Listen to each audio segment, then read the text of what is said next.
Hello বন্ধুরা, আমি মৌপিয়া আবার একটা নতুন রেসিপি নিয়ে তোমাদের কাছে চলে আসলাম। আশা করি তোমরা সকলেই সুস্থ এবং ভালো আছো। আজকের রেসিপিটি হলো বাঙালির প্রিয় অনুষ্ঠান বাড়ির কাতলা কালিয়া। তো প্রথমেই দেখলে মাছগুলোকে আমি ধুয়ে নিয়েছিলাম, তারপরে ভালো করে ভেজে একটা পাত্রে তুলে রাখলাম। তারপর কড়াইতে সর্ষের তেল দিলাম, দেওয়ার পর একটুখানি গোটা গরম মশলা আমি অ্যাড করলাম।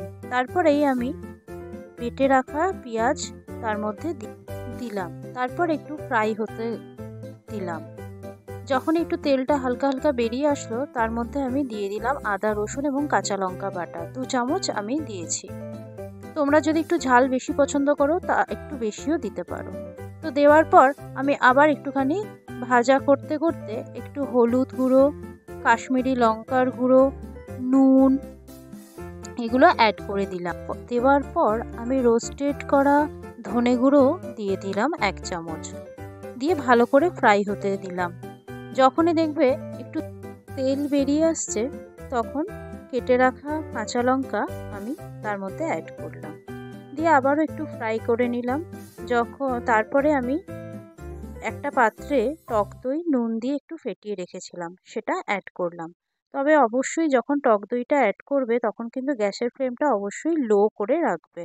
তারপরে আবার আবার হাই ফ্লেম করে দেবে, দিয়ে ভালো করে কষাতে হবে।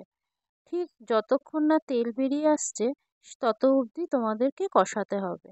কষাতে কষাতে যখন এরকম কালার চলে আসবে, হালকা একটু তেলও বেরিয়ে আসবে, সেই সময় একটু সামান্য চিনিও অ্যাড করে দেবে। দিয়ে ওই যে বাটিতে ধুয়ে রাখা একটু মশলা যেটা ছিল সেটাতে একটু জল ধুয়ে আমি সেটাও দিয়ে দিলাম। পরিমাণ মতন জল দেবে, বেশি দেবে না।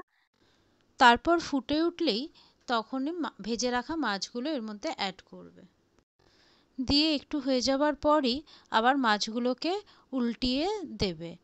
দিয়ে 2-3 মিনিট হবার পর একটু গরম মশলা অ্যাড করে দেবে, আর দেখবে গ্রেভিটাও বেশ থিকনেস এসে গেছে গ্রেভিটার। তারপরে একটু সামান্য ঘি দিয়ে ঢাকা দিয়ে স্ট্যান্ডিং অবস্থায় 5 থেকে 7 মিনিট রেখে দেবে। ব্যাস রেডি। দারুণ স্বাদের এই কাতলা কালিয়াটা অনুষ্ঠান বাড়ির মতন গরম গরম সার্ভ করবে, আর খেয়ে সকলে কি বলে সেটা আমাকে কমেন্ট সেকশনে অবশ্যই জানাতে ভুলো না।